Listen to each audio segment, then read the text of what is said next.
ഇത്തവണ നടന്ന മഹാരാഷ്ട്ര നിയമസഭാ തെരഞ്ഞെടുപ്പ് കേരളത്തെ സംബന്ധിച്ചിടത്തോളം വലിയ പ്രത്യേകതയുള്ളതായിരുന്നു.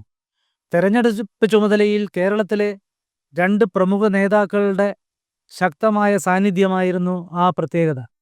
മുൻ കേന്ദ്രമന്ത്രിയും BJPയുടെ 7 വടക്ക് കിഴക്കൻ സംസ്ഥാനങ്ങളുടെ ചുമതലക്കാരനുമായ വി മുരളീധരനാണ് മഹാരാഷ്ട്രയിലെ തെരഞ്ഞെടുപ്പിൽ ചുമതല വഹിച്ച ഒരാൾ.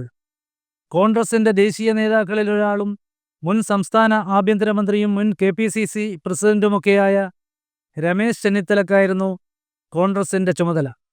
തെരഞ്ഞെടുപ്പ് സമയത്ത് ഇരു നേതാക്കളും മഹാരാഷ്ട്രയിലെ തങ്ങളുടെ വിജയത്തെക്കുറിച്ച് കലാകൗമുദിയോട് വലിയ ആത്മവിശ്വാസം പ്രകടിപ്പിച്ചിരുന്നു.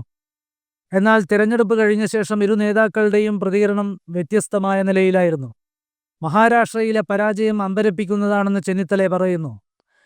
ഇത് കൃത്രിമ വിജയമാണെന്നും EVM മെഷീനിൽ കൃത്രിമം നടന്നതായി സംശയമുണ്ടെന്നും അദ്ദേഹം ആരോപിക്കുന്നു.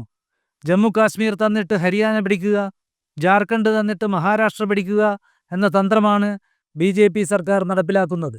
എന്തായാലും ജനവികാരം പ്രതിഫലിക്കുന്ന തെരഞ്ഞെടുപ്പ് ഫലമല്ല അവിടെ ഉണ്ടായതെന്ന് രമേശ് ചെന്നിത്തല വ്യക്തമാക്കുന്നു.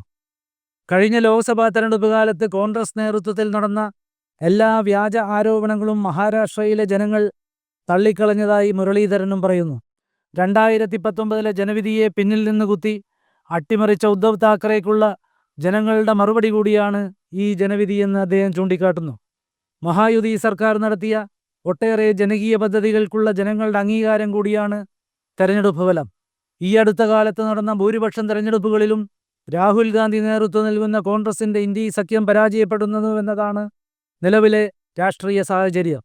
നാടിനെ സ്നേഹിക്കുന്നവർ ഈ സഖ്യത്തോടൊപ്പം നിൽക്കാൻ തയ്യാറാകില്ലെന്ന് വ്യക്തമാക്കുന്നതാണ് മഹാരാഷ്ട്രയിലെ ജനവിധിയെന്ന് മുരളീധരൻ ചൂണ്ടിക്കാട്ടുന്നു. മഹാരാഷ്ട്രയിലെ ജനവിധി മുരളീധരന് BJPയിൽ കൂടുതൽ സ്വാധീനം നേടിക്കൊടുക്കാൻ സഹായകരമാകുമ്പോൾ ചെന്നിത്തലയ്ക്ക് പാർട്ടിയിൽ കൂടുതൽ വെല്ലുവിളി നേരിടേണ്ട സാഹചര്യമാണ് സൃഷ്ടിക്കുന്നത്.